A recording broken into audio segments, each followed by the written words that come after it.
আসসালামু আলাইকুম, কেমন আছেন সবাই? এ হইল মিরকা মাছের ডিম। তো ডিমগুলা এখন পরিষ্কার করে নিতেছি। পরিষ্কার করে সেরা তো এখন লবণ আর হলুদ মিক্স করে নেব। পরিষ্কার করে লাইছি, ধুইয়া পরিষ্কার কইরা তো এখন লবণ আর হলুদ মিক্স করতেছি। সর্বপ্রথম দিয়ে দিলাম লবণ পরিমাণ মতো, তারপরে দিয়ে দিতেছি হলুদের গুঁড়া। দিয়া ভালোভাবে মিক্স করে নেন। মিক্স করা শেষ, তো এখন তেল দিয়া দেন তাওয়ার মধ্যে।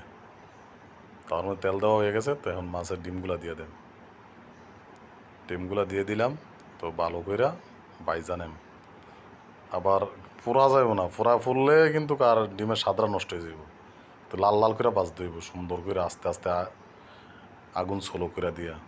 লাকড়ির চুলো হইলে একটু স্লো করে দিবেন, আর গ্যাসের চুলো হইলে একটু স্লো করে দিবেন, কোনো সমস্যা নেই। আর আগে একবার খাইছিলাম মিরকা মাছের ডিম বুনা করে, টেস্ট ভালোই হয়। বুনা করতে জানলে টেস্ট ভালো হয়, আর বুনা করতে না জানলে ভালো হয় না টেস্ট। এখন ডিমগুলো বাইজা উঠে নেন। উঠে নেওয়ার পরে তারপরে সব কিছু ময় মশলা দিয়া ভালোভাবে শুকনা শুকনা করে বুনা করে ডিমগুলো কাটা হইতেছে। কাটা শেষ হয়ে গেলে তার উঠে নেন। কাটা হয়ে গেছে, এখন উঠে নিতেছি। উড়ান প্রায় শেষ। তো ওই তেলটার মধ্যে পেঁয়াজ রসুন সব কিছু দিয়ে দেন। এই যে পেঁয়াজ সর্বপ্রথম দিয়ে দিলাম, দিয়ে সেরা তারপরে সব কিছু দিয়ে দিতেছি। রসুন দিয়ে দিলাম, কাঁচামরিচ দিয়ে দিলাম, তারপরে এখন দিয়ে দিলাম লবণ।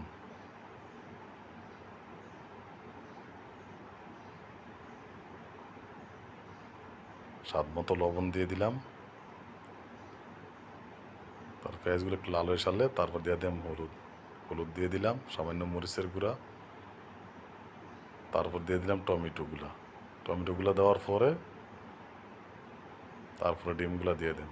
ডিমগুলো দিয়ে দিছি, এখন সুন্দর মতন উল্টে পাল্টাই নেন। প্রায় রেডি হয়ে গেছে। কেমন হয়েছে কমেন্ট করে সবাই জানাবেন। ধন্যবাদ সবাইকে, ভালো থাকবেন, আল্লাহ হাফিজ।